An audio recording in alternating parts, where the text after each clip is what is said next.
Welcome to Biology, My Passion. I am Soumya Harikrishna. We are now learning the chapter, The Fundamental Unit of Life. What is the meaning of fundamental? Means the most basic. The basic unit of life we are discussing. What is that? Nothing but cell. So we know that any substance is made up of matter. Suppose if I ask you what is this pen made of, you will tell me it is made of plastic, right? But if that plastic again, if I go breaking up, I may get molecules of plastic. Then the molecules again, if I divide, I will get atoms. And atoms again, subatomic particles.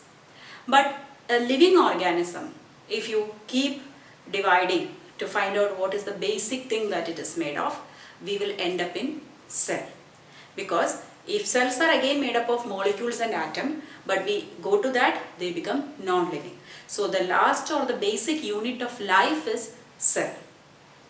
So before we learn more about cell in this chapter, let us go back to history a little bit. First, the discovery of cell. In the year 1665, a scientist called Robert Hooke discovered cell. It was actually a chance discovery. He designed a microscope of his own. And you know, when there is a microscope or a lens, we are all curious to see different things under it. So like that, he was also observing different things. And he kept a thin slice of cork. Cork means what? Outer part of a tree trunk. So that cork thin slice he took, which is actually a dead tissue, he kept it under his microscope and observed. What did he see? He saw honeycomb-like structures. And he called them as cells. Cells in Latin means little rooms or compartments. This was the discovery of cell early in 1665. He could not see any other details of the cell. The reason, his microscope was very primitive type. Then years passed by. Microscopy also developed. It was not their fault that they did not see, but the lack of resolution in the microscope. So once microscopy developed, another scientist, Anton van Leeuwenhoek, he observed some drop of water from a nearby pond and he observed some moving substances in them. So the credit for observation of living cells for the first time goes to Anton van Leeuwenhoek. Then next is Robert Brown. In 1831, by the time almost 200 years over, microscopy developed. So the resolution became high, very powerful microscope. So they could see the center of the cell, there is a controlling center that is called the nucleus. Then later in 1839, a scientist called Purkinje, he coined the term protoplasm for all the contents inside the cell. Then now we are coming to study an important concept of this chapter, that is cell theory. So when we are telling cell is the fundamental unit of life, there is a theory associated with it that is called a cell theory. Actually, when Robert Hooke discovered his cell, he published a book called a Micrographia. In that he depicted so many diagrams of what he observed under his microscope. So scientists were all studying about this. And one scientist called Matthias Schleiden in the year 1838 discovered or came to the conclusion that all plants are made up of cells. The very next year in 1839, Theodor Schwann, another scientist, discovered all animals are also made up of cell. So if we put it together, it states that all living organisms are made up of cells. Then later in the year 1858, after around 20 years, another scientist called Rudolf Virchow added one more point to the cell theory, that is a new cell can originate only from a pre-existing cell, that is omnis cellula acellula. That was the Latin name of that theory. That means a new cell arises only from a pre-existing cell. Now the cell theory has got 3 points. All living organisms are made up of cells. Cell is the basic structural and functional unit of life. A new cell can form only from a pre-existing cell. Based on the number of cells in the body, organisms can be of two types, unicellular and multicellular. Uni means what? One. So unicellular means the whole body of the organism has a single cell. For example, amoeba, paramecium, chlamydomonas, all these organisms live with a single cell.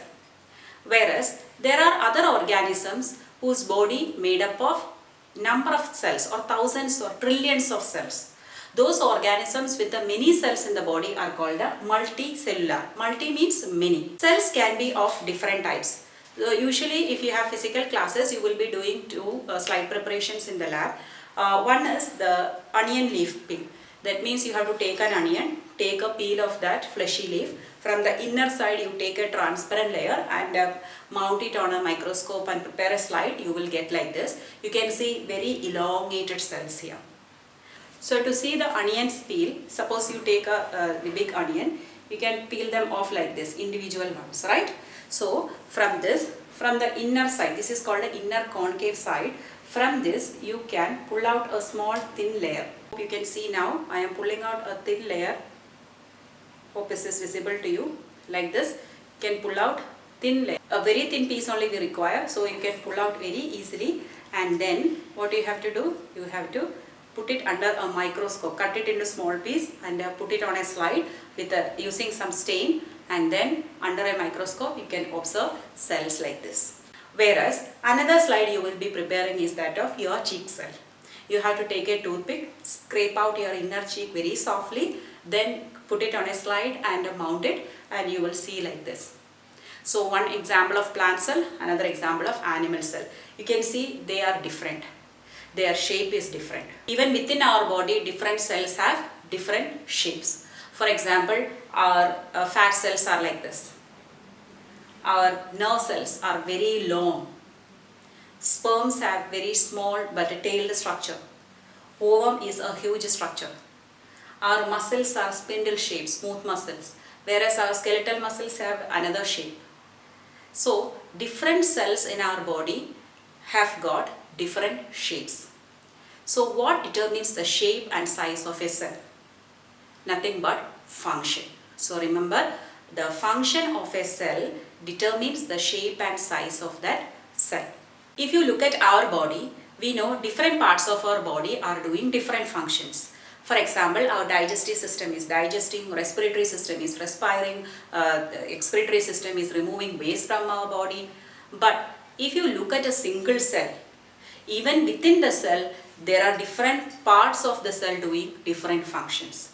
That is called a division of labor. Means different work is allotted or distributed to different parts. So that happens even within a cell. By doing all these functions at different parts of the cell, altogether even a single cell can act as a living unit. So different units working different functions inside a cell are called organelles. Some organelles will be producing new substances for the cell, some organelles will be storing them, some organelle may be releasing energy, some organelle may be cleaning up the cell. So they are performing various functions within a cell. All these organelles together constitute the basic unit of life. Hope you like my videos. If so, please like, share and subscribe to my channel, Biology My Passion. The rest of this chapter we will learn in the next module.